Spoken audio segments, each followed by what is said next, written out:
मेधा शुरू से ही पढ़ने में होशियार और मेधावी छात्रा थी। अच्छी पढ़ाई के बाद अच्छा कॉलेज सिलेक्शन और फिर बहुत अच्छी जॉब। तूने तो मेरा नाम रोशन कर दिया मेधा।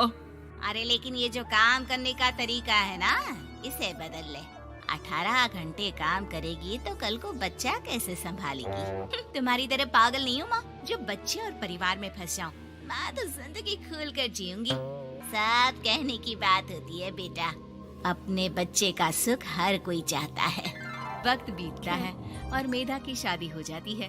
शादी के कुछ सालों में ही मेधा एक सुंदर से बेटे की माँ बन जाती है। अरे यार, मेरी मैटरनिटी लीव खत्म हो रही है, क्या करे? माँ भी नहीं आ सकती, कैसे मैनेज करूँ?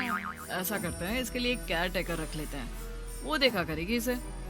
मेधा को पति की बात जंच जाती है और वो केयर टेकर की तलाश शुरू कर देती है। एक दिन उन लोगों के घर एक महिला आती है जो दिखने में पढ़ी लिखी लगती है।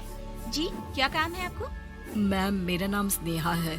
आपका ऐड देखा केयर टेकर का, क्या मैं आपके यहाँ काम कर सकती हूँ?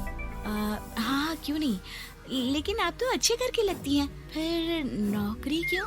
दरअसल मेरे ससुराल वालों ने मुझे घर से निकाल दिया क्योंकि मैं माँ नहीं बन सकती और माता पिता भी नहीं है इस दुनिया में। तो अरे अरे, कोई बात नहीं, तुम लक्ष्य को ही अपना बच्चा समझो और यहीं रहना, और किसी भी चीज की जरूरत हो ना तो बता देना।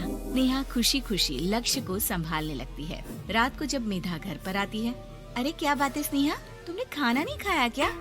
अरे दीदी, आपका बेटा टाइम दे तब ना। अरे तो जब वो सोता है तब खा लिया करो। तब तो मैं इसके पास ही बैठी रहती हूँ।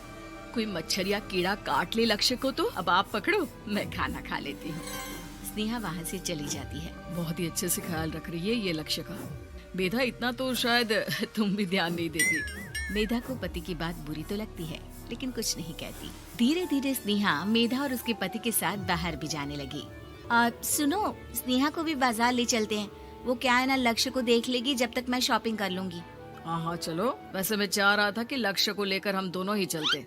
क्या यार, तुम तो फ्री में इमोशनल हो जाते हो, कितना देख लेंगे हम दोनों मिलकर, ले चलो उसे। कार से निकलकर मेधा और लक्ष्य रोड क्रॉस कर रहे थे कि सामने से कार आ जाती है। मेधा का ध्यान नहीं होता, लेकिन स्नेहा तुरंत लक्ष्य को मेधा से छीन लेती है। मेधा गिर जाती है और कार मेधा को छूकर निकलती है, जिससे मेधा को खून आ जाता है। पति मेधा को हाथ देकर उठाता है। स्नेहा लक्ष्य को लेकर गले लगाई रहती है। थैंक्स स्नेहा, मैंने तो ध्यान ही नहीं दिया था कि कार आ रही है।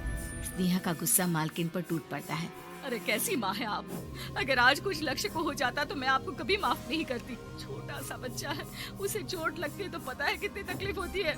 पति भी स्नेहा को देखने लगता है कि उसे क्या हो गया। मेधा को स्नेहा पर काफी गुस्सा आ जाता है। घर आकर कहती है, देखो स्नेहा, माना तुम लक्ष्य को बहुत प्यार करती हो, लेकिन वो मेरा बेटा है, मैं कभी जानबूझकर उसके साथ बुरा नहीं कर सकती, समझी? मुझे माफ कर दीजिए, मैं लक्ष्य को लेकर कुछ ज्यादा ही सेंसिटिव हो चुकी हूँ। मैं ध्यान रखूंगी कि आगे से ऐसा ना हो। मेधा का मन स्नेहा से अब हटने लगा था। एक शाम मेधा ऑफिस से घर आती है कि लक्ष्य उसे दिखाई नहीं देता और ना ही स्नेहा। वो स्नेहा के कमरे में जाती है जहाँ दोनों सो रहे होते हैं। अरे स्नेहा, लक्ष्य को आज इस कमरे में क्यों सुला दिया? दीदी, मुझे नींद आ रही थी, ऐसे में उसे कमरे में अकेले लिटाना मुझे ठीक नहीं लगा। मेधा बच्चा उठाने लगती है कि स्नेहा टोक देती है। रहने दीजिए ना दीदी, सो रहा है, फालतू में नींद खराब हो जाएगी। मेधा को गुस्सा आ जाता है और वो बच्चा उठाकर वहाँ से चली जाती है। अगले दिन मेधा स्नेहा को बुलाती है, साथ में एक और लड़की खड़ी होती है। स्नेहा, अब तुम अपना कुछ और देख लो, हम लोगों को नई केयर टेकर मिल गई है, तुम इस हफ्ते घर छोड़ देना। स्नेहा का मन लक्ष्य को छोड़ने का नहीं करता, लेकिन नौकरी तो नौकरी होती है ना। स्नेहा घर से चली जाती है। धीरे धीरे महीने और साल बीतते जाते हैं और लक्ष्य एक नौजवान लड़का हो जाता है। लक्ष्य, आज मुझे मंदिर जाना है, ले चलोगे? ठीक है माँ, एक काम करके अभी वापस आता हूँ, तब तक आप और पापा दोनों तैयार हो जाइए। दोनों तैयार होकर बैठ जाते हैं, लेकिन लक्ष्य काफी देर तक नहीं आता। अरे मेधा, फोन तो करो लक्ष्य को, देखो क्या हो गया उसे। मेधा फोन करती है तो पता चलता है कि लक्ष्य का एक्सीडेंट हो गया है और वो सिटी अस्पताल में है। जल्दी चलिए, पता नहीं कैसा होगा मेरा बेटा। अरे चिंता ना करो, सब ठीक होगा, मैं अभी कार निकालता हूँ। दोनों मियाँ बीवी अस्पताल पहुँचते हैं, जहाँ वो लोग देखते हैं कि लक्ष्य बिस्तर पर पड़ा होता है। एक महिला इन्हें यहाँ लेकर आई है, वो वहाँ बैठी है, लेकिन फिलहाल तो आप लोगों को इनके लिए किडनी का प्रबंध करना होगा। एक्सीडेंट में इसकी किडनी डैमेज हो गई है।